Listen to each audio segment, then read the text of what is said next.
ಮಂಗಳವಾರ ನಡೆದ ಕ್ವಾಲಿಫೈಯರ್ 1 ಪಂದ್ಯದಲ್ಲಿ ಕ್ರಾಂತಿಕಾರಿ ಆಟ ಪ್ರದರ್ಶಿಸಿದ ರಾಯಲ್ ಚಾಲೆಂಜರ್ಸ್ ಬೆಂಗಳೂರು ತಂಡ ಶುಭ್ಮನ್ ಗಿಲ್ ಸಾರಥ್ಯದ ಗುಜರಾತ್ ಟೈಟನ್ಸ್ ತಂಡವನ್ನು 92 ರನ್ಗಳ ಬೃಹತ್ ಅಂತರದಿಂದ ಧೂಳಿಪಟ ಮಾಡಿದೆ.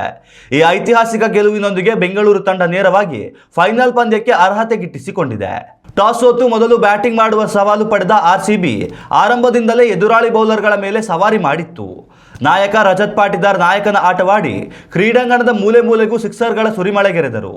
ಕೇವಲ 33 ಎಸೆತಗಳನ್ನು ಎದುರಿಸಿದ ಪಾಟಿದಾರ್ 9 ಸಿಕ್ಸರ್ ಹಾಗೂ 5 ಬೌಂಡರಿಗಳ ನೆರವಿನಿಂದ ಅಜೇಯ 93 ರನ್ ಚಚ್ಚಿದರು.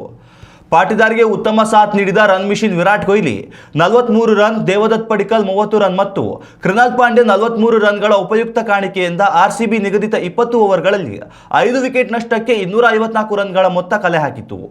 ಇದು ಐಪಿಎಲ್ ಪ್ಲೇ ಆಫ್ ಇತಿಹಾಸದಲ್ಲೇ ದಾಖಲಾದ ಅತ್ಯುನ್ನತ ಸ್ಕೋರ್ ಆಗಿದೆ. ಈ ಪಂದ್ಯದಲ್ಲಿ 43 ರನ್ ಗಳಿಸಿದ ವಿರಾಟ್ ಕೊಹ್ಲಿ ಟಿ20 ಕ್ರಿಕೆಟ್ನಲ್ಲಿ ಹೊಸ ಇತಿಹಾಸ ಸೃಷ್ಟಿಸಿದ್ದಾರೆ. ಐಪಿಎಲ್ ಇತಿಹಾಸದಲ್ಲೇ ಸತತ 4 ಸೀಸನ್ಗಳಲ್ಲಿ 600ಕ್ಕೂ ಹೆಚ್ಚು ರನ್ ಕಲೆ ಹಾಕಿದ ವಿಶ್ವದ ಏಕೈಕ ಬ್ಯಾಟರ್ ಎಂಬ ಹೆಗ್ಗಳಿಕೆಗೆ ಕೊಹ್ಲಿ ಪಾತ್ರರಾಗಿದ್ದಾರೆ. 255 ರನ್ಗಳ ಬೃಹತ್ ಗುರಿಯನ್ನು ಬೆನ್ನಟ್ಟಿದ ಗುಜರಾತ್ ಟೈಟನ್ಸ್ ತಂಡ ಆರ್ಸಿಬಿ ಬೌಲರ್ಗಳ ನಿಖರ ದಾಳಿಗೆ ತತ್ತರಿಸಿತು. ಆರಂಭಿಕ ಆಟಗಾರ ಸಾಯಿ ಸುದರ್ಶನ್ ದುರದೃಷ್ಟವಾಗಿ ಹಿಟ್ ವಿಕೆಟ್ ಆದರೆ ನಾಯಕ ಗಿಲ್ದೀಪ್ ಧೂಳಿಮುಖ ಮಾಡಿದರು. ಮಧ್ಯಮ ಕ್ರಮಾಂಕದಲ್ಲಿ ರಾಹುಲ್ ತೆವಾಟಿಯು 68 ರನ್ ಬಾರಿಸುವ ಮೂಲಕ ಏಕಾಂಗಿ ಹೋರಾಟ ನಡೆಸಿದರೂ ಸಹ ತಂಡವನ್ನು ಗೆಲುವಿನ ದಡ ಸೇರಿಸಲು ಸಾಧ್ಯವಾಗಲಿಲ್ಲ. ಅಂತಿಮವಾಗಿ ಗುಜರಾತ್ ಟೈಟನ್ಸ್ 19.3 ಓವರ್ಗಳಲ್ಲಿ 162 ರನ್ಗಳಿಗೆ ತನ್ನೆಲ್ಲ ವಿಕೆಟ್ ಕಳೆದುಕೊಂಡು ಶರಣಾಯಿತು.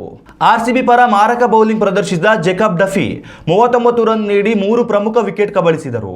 ಅನುಭವಿ ಭುವನೇಶ್ವರ್ ಕುಮಾರ್, ರಸಿಕ್ ಸಲಾಂ ಮತ್ತು ಕೃನಾಲ್ ಪಾಂಡ್ಯ ತಲಾ 2 ವಿಕೆಟ್ ಪಡೆದು ತಂಡದ ಗೆಲುವನ್ನು ಸುಲಭಗೊಳಿಸಿದರು. ನೇರವಾಗಿ ಫೈನಲ್ ತಲುಪಿರುವ ಆರ್ಸಿಬಿ ಸದ್ಯ ನಿರಾಳವಾಗಿದೆ. ಇತ್ತ ಸೋತರೂ ಗುಜರಾತ್ ತಂಡಕ್ಕೆ ಫೈನಲ್ ತಲುಪಲು ಮತ್ತೊಂದು ಅವಕಾಶವಿದ್ದು ಅದು ಕ್ವಾಲಿಫೈಯರ್ 2 ಪಂದ್ಯದಲ್ಲಿ ಆಡಲಿದೆ. ಬುಧವಾರ ನಡೆಯಲಿರುವ ಸನ್ರೈಸರ್ಸ್ ಹೈದರಾಬಾದ್ ಹಾಗೂ ರಾಜಸ್ಥಾನ್ ರಾಯಲ್ಸ್ ನಡುವಿನ ಎಲಿಮಿನೇಟರ್ ಪಂದ್ಯದ ವಿಜೇತರು ಗುಜರಾತ್ ತಂಡವನ್ನು ಎದುರಿಸಲಿದ್ದಾರೆ. ಅಲ್ಲಿ ಗೆದ್ದವರು ಅಹಮದಾಬಾದ್ನಲ್ಲಿ ಆರ್ಸಿಬಿ ವಿರುದ್ಧ ಟ್ರೋಫಿಗಾಗಿ ಸೆಣಸಾಡಲಿದ್ದಾರೆ. ಉತ್ತಮ ಸಂಸ್ಕಾರಯುತ ಶಿಕ್ಷಣದೊಂದಿಗೆ VSS English medium CBSE school Udupi Muddur. ನರ್ಸರಿಯಿಂದ 10ನೇ ತರಗತಿವರೆಗೆ ಶಿಕ್ಷಣದ ಜೊತೆಗೆ 5ರಿಂದ 10ನೇ ತರಗತಿವರೆಗಿನ ವಿದ್ಯಾರ್ಥಿನಿಯರಿಗೆ ಉತ್ತಮ ಹಾಸ್ಟೆಲ್ ಸೌಲಭ್ಯವೂ ಇದೆ. ನಿಮ್ಮ ಮಕ್ಕಳ ಪ್ರವೇಶಾತಿಗಾಗಿ ಈ ಸಂಖ್ಯೆಗೆ ಕರೆ ಮಾಡಿ.